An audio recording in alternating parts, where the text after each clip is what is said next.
Hi everyone, thanks for joining my weekly Facebook Live series. Today we're going to talk about my 10 simple tips to stop procrastinating. And if you don't know me, I'm Caroline Castrillon. I'm the founder of Corporate Escape Artists. I'm a business and life coach that helps people escape their 9-to-5 jobs so they can finally find fulfillment working for themselves. So my 10 simple tips to stop procrastinating. I'm excited about this topic because we've all done it, right? We've all said, I have to clean the garage. I have to talk to my manager about that raise. I need to set up that doctor's appointment. I need to organize my closet. Whatever it is, I need to lose weight. I need to go to the gym more. Whatever it is, we've all done it. And psychologists used to think that people procrastinated because they have a different sense of time, that they feel like they have more time to accomplish tasks than they actually do. But more recent research suggests that it's really task aversion, that they're just people avoiding tasks that they feel are boring, dull, or just plain painful. And the truth is that 1 in 5 of us are considered chronic procrastinators.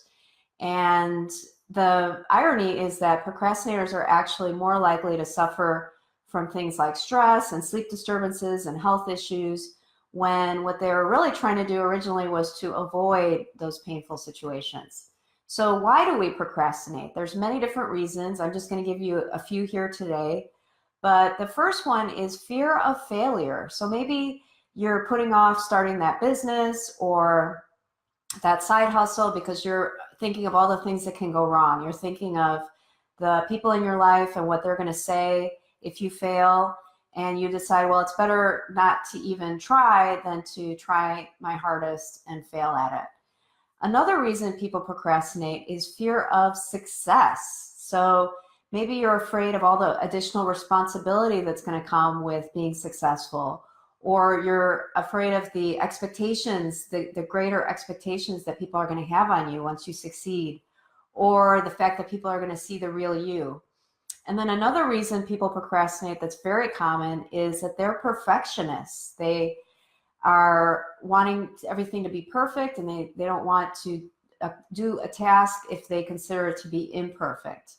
So do you fit into one of these categories? And if not, what are the reasons that you procrastinate? If you're watching live, please write it in the comments. I'd love to hear your story, or write it in the blog on my website at corporateescapeartist.com.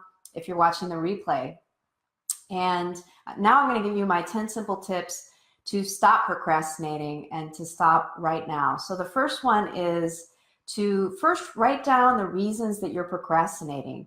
Because if you can figure out the reasons, then you can eliminate those obstacles. Because maybe you're associating the project with something negative from your childhood, or you just have so much going on in your life that you're overscheduled and you can't imagine fitting one more thing into your day. Whatever it is, write it down so you understand those obstacles and you can eliminate them.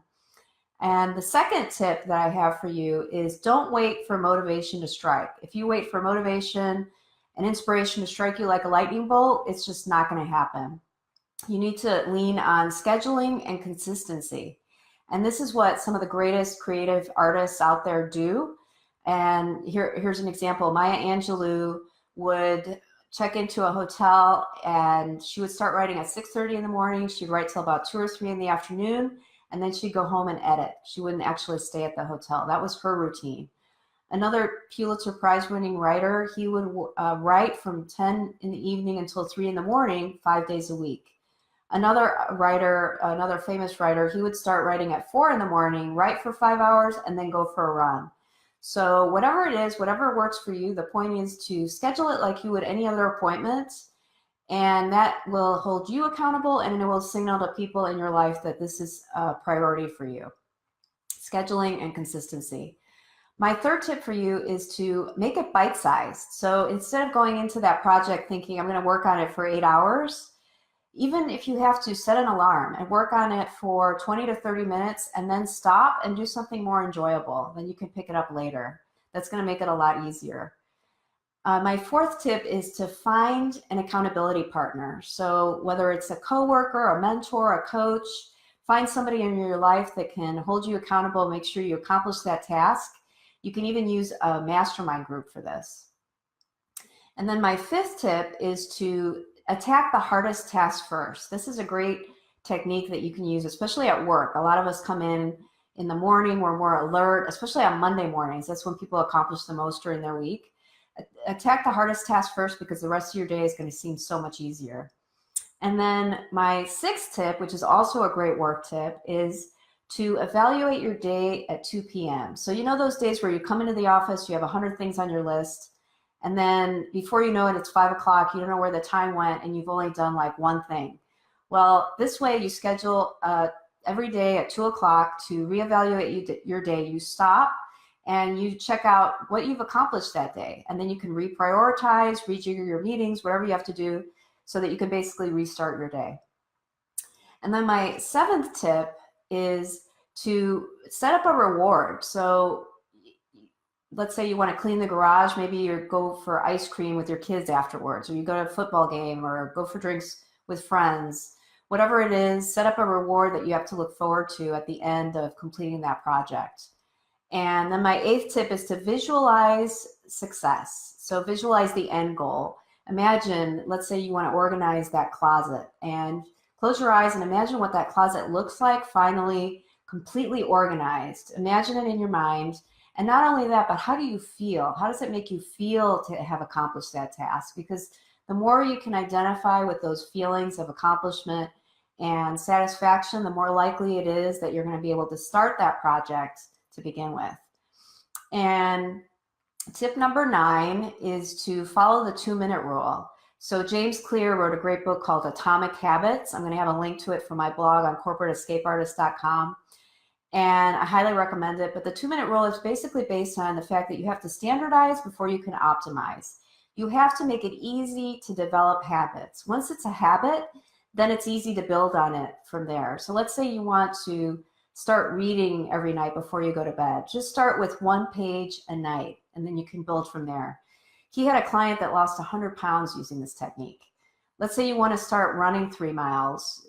Just start by taking out your running shoes, something as simple as that. That takes you 2 minutes, and then build from there. Establish the habit first, and then you can optimize based on that. And my last tip is to check out the Stick app. It's STICKK. It's a cool little app. You download it and you put in your goal or commitment. Let's say it's go to the gym 3 times a week. You set up a commitment agreement with yourself, and you attach money to it. So you have an option to donate to a charity. You can actually, if you accomplish your goal, you'll donate a certain amount to your favorite charity. Or one of my favorite options, which I thought was hysterical, is you can donate to an anti-charity, which is even more motivation, I think. So if you don't, let's say in this political climate that we're in right now, if you don't accomplish your goal, you'll be donating $100 to your favorite anti-political charity out there. That's definitely going to be motivating a lot of people, I think. So check out the Stick app. It's really cool. And what are some things that you want to stop procrastinating on? Please write it in the comments. I'm really curious. And that's my challenge to you this week, is just to pick one thing that you're going to stop procrastinating on this week and try one of my tips and see if that helps. And if it does, let me know. Write it on my blog at corporateescapeartist.com, or email me at caroline@corporateescapeartist.com. I'd love to hear your story. I hope this information was helpful. I'm on Facebook Live every Wednesday at 12 o'clock Central Time, so you can find me there. There's more information on this topic on my blog at corporateescapeartist.com. And as always, if you or somebody that you know wants to escape that 9-to-5 job so you can find fulfillment working for yourself, please reach out to me. And until next week, I will see you soon. Thanks for joining, everyone.